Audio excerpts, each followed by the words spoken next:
Hydrological cycle के बारे में। हाइड्रोलॉजिकल साइकिल, इसे वाटर साइकिल भी कहते हैं। हाइड्रोलॉजिकल साइकिल को हाइड्रोलॉजिक साइकिल और वाटर साइकिल भी कहते हैं। इसमें वाटर का फ्लो होता है इकोसिस्टम में। किसी भी सिस्टम में वाटर की साइकिलिंग होती है। अर्थ पर normal water cycling system on अर्थ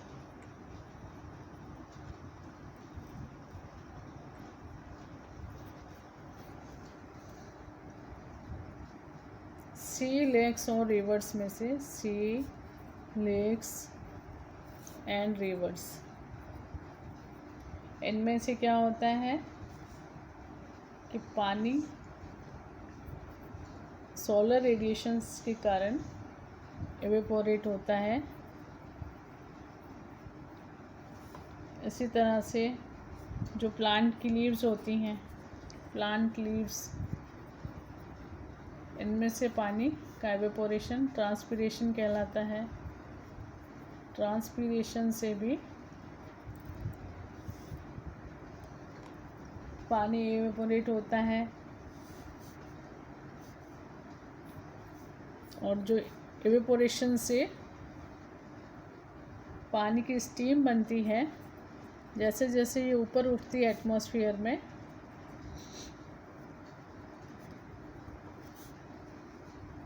तो ये कूल होती जाती है। कूल होने के बाद में कंडेंस होती है और फिर वापस से कंडेंस होने के बाद में return to the land, return to the land and sea, जहाँ से ये लैंड और सी से एवेपोरेशन हुआ है और वापस से कूल और कंडेंस होने के बाद में प्रेसिपिटेशन के रूप में लैंड और सी पर वापस से रिटर्न कर दी जाती है। वाटर को रिटर्न कर दिया जाता है in the form of precipitation. Precipitation earth पर, लैंड पर जहाँ फॉल करता है, सरफेस वाटर के रूप में,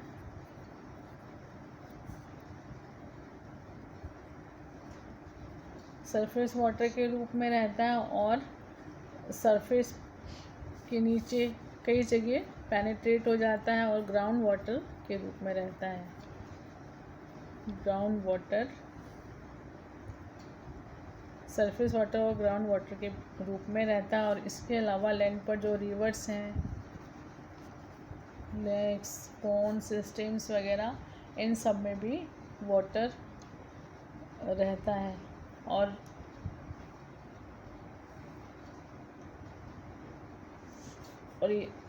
रिवर्स से होता हुआ सी में और ओशन में वाटर पहुंचता है और सीधा प्रेसिपिटेशन से भी वाटर सी में, ओशन में पहुंचता है।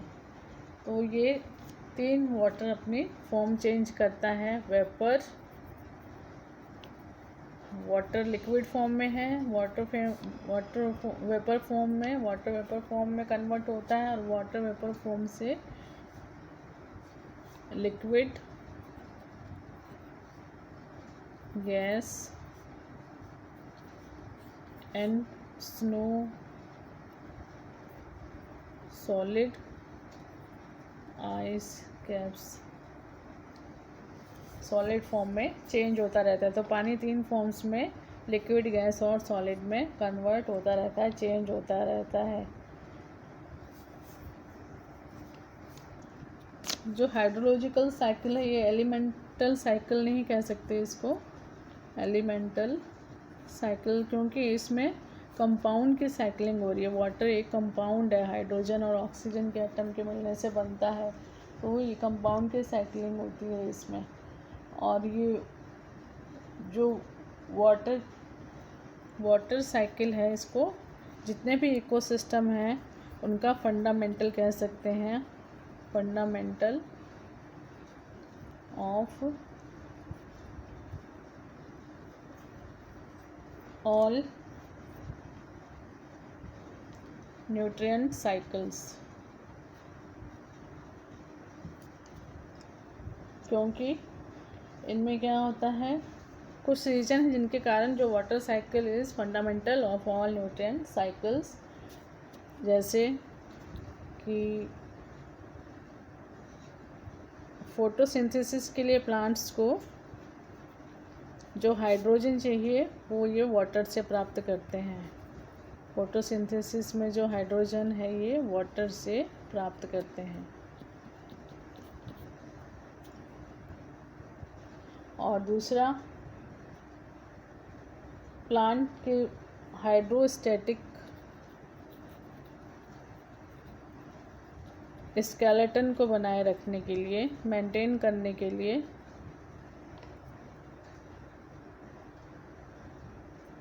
हाइड्रोस्टैटिक स्केलेटन्स को मेंटेन करने के लिए भी पानी की आवश्यकता पड़ती है।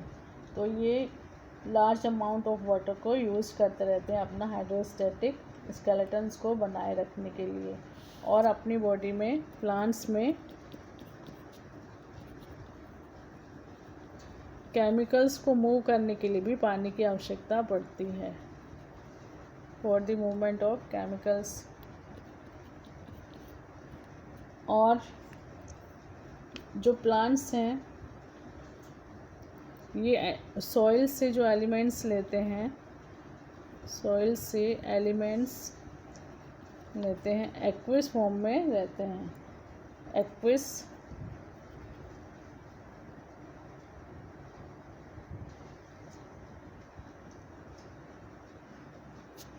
सॉल्यूशन के रूप में लेते हैं।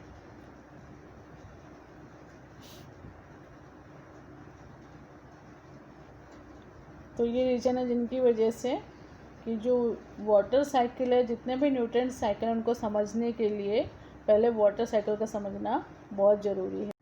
ग्लोबल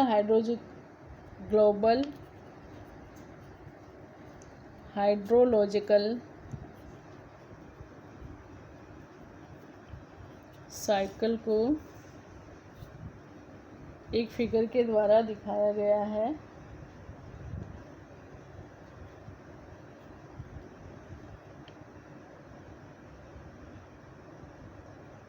इसमें जो मेजर स्टोर हैं वाटर के, मेजर स्टोर ओशंस हैं, और ओशंस से ही मेजर एवेपोरेशन हो रहा है वाटर का। और इसमें वापस से प्रेसिपिटेशन के द्वारा वाटर ओशन में आ रहा है। दूसरा, इसमें जब ये वाटर वेपर हैं ओशन से एवेपोरेट होकर के जो वाटर वेपर हैं हवा के द्वारा, विंड के द्वारा ओशन से लैंड पर ओशन से लैंड के ऊपर पहुंचा दिए जाते हैं। और वहाँ से ये रेन, हेल और स्नो के रूप में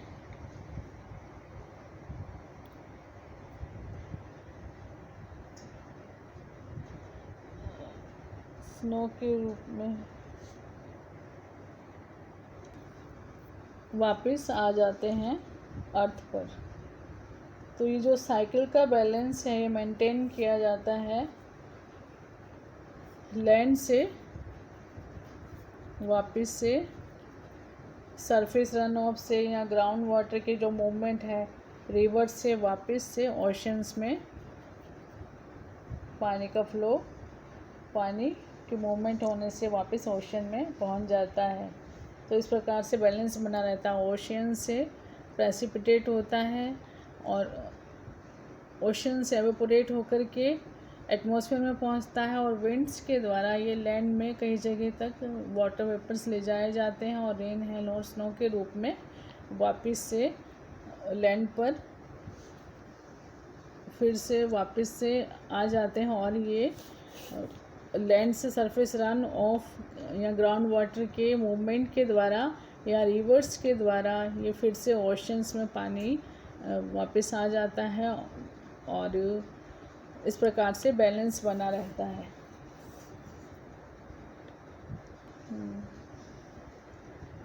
जो अर्थ की क्रस्ट है, अर्थ क्रस्ट में एक major amount of water locked रहता है हमेशा, और परंतु ये सिर्फ जो वॉल्केनिक इरप्शंस होते हैं उनमें स्मॉल क्वांटिटीज़ के रूप में फ्री होता रहता है, रिलीज होता रहता है। इसी तरह से आइस कैप्स के रूप में भी लार्ज स्टोर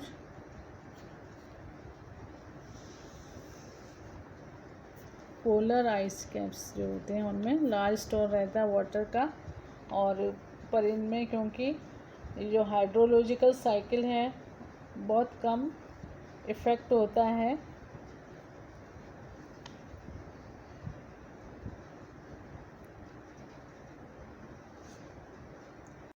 जो पोलर आइस कैप्स हैं इनमें लार्ज स्टोर रहता है, परंतु वाटर का लार्ज स्टोर रहता है और एवेपोरेशन बहुत कम होता है, एवेपोरेशन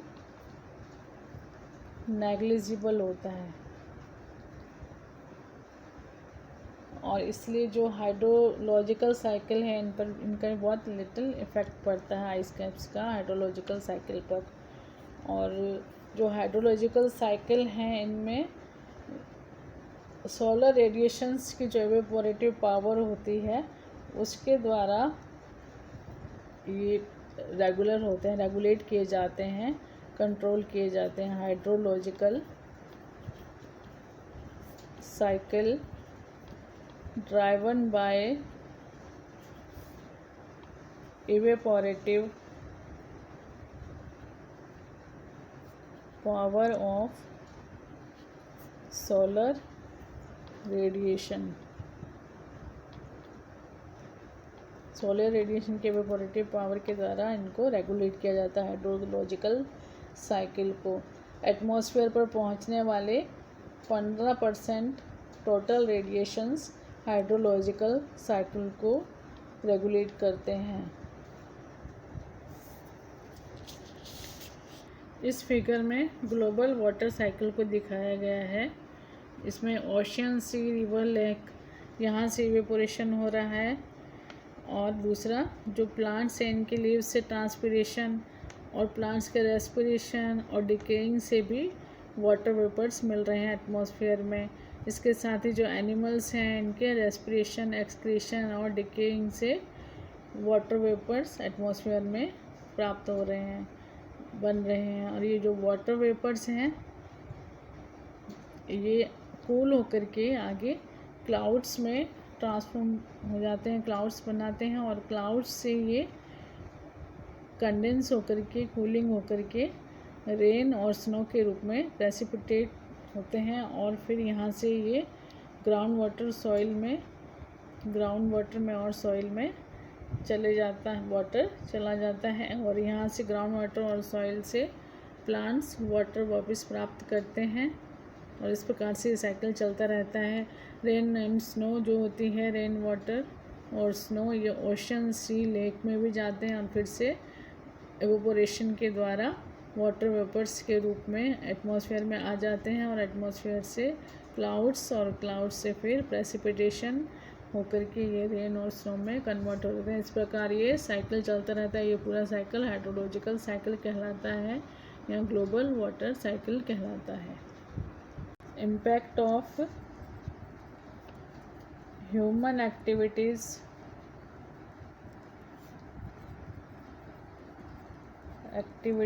ऑन वाटर साइकिल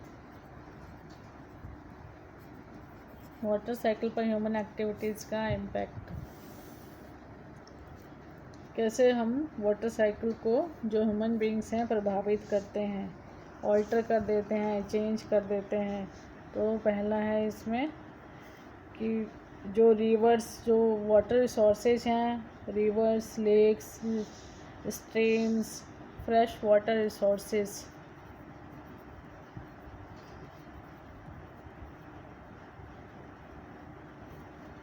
कौन कौन से हैं? Streams, lakes, rivers, underground sources जिसमें ट्यूबवेल्स वेल्स आते हैं।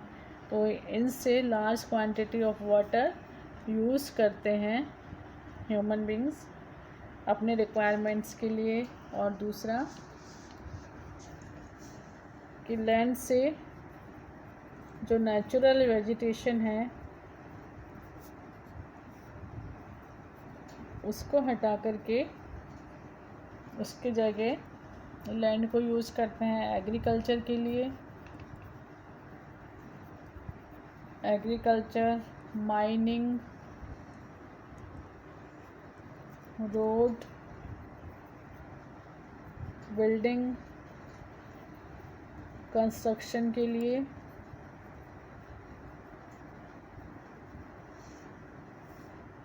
और कभी कभी बिल्डिंग्स से लैंड को कवर कर देते हैं, कंक्रीट, एस्फॉल्ट ये लैंड पर फैला देते हैं, जिससे क्या होता है कि रन ऑफ बढ़ जाता है, इंक्रीजेज, जिससे वाटर रन ऑफ इंक्रीज हो जाता है। और ground water supplies recharges reduce हो जाता है, फ्लड रिस्क बढ़ जाता है, सॉइल इरोजन भी बढ़ जाता है, लैंडस्लाइड भी एक्सेलरेट हो जाता है। और जो वेटलैंड्स हैं उनको डिस्ट्रॉय करते हैं, जिससे फ्लडिंग इंक्रीज हो जाती है, क्योंकि वेटलैंड्स एक स्पंज की तरह कार्य करते हैं पानी को एब्जॉर्ब करने के लिए और आउटफ्लो ऑफ वाटर को होल्ड करने के लिए।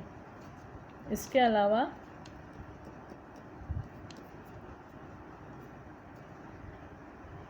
जो ह्यूमन बींग्स हैं फर्टिलाइज़र्स का यूज करते हैं एग्रीकल्चर में। फर्टिलाइज़र्स के यूज़ करने से क्या होता है, पानी में फॉस्फेट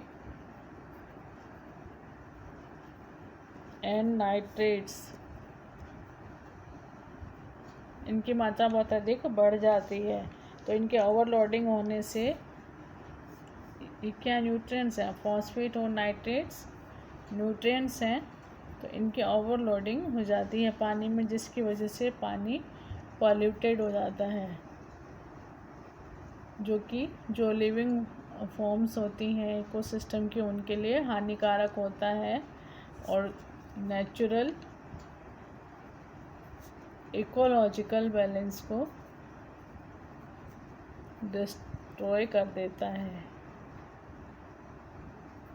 डिस्टर्ब कर देता है, चेंज कर देता है। जो नेचुरल इकोलॉजिकल बैलेंस होता है इकोसिस्टम का उसको चेंज कर देता है, डिस्टर्ब कर देता है।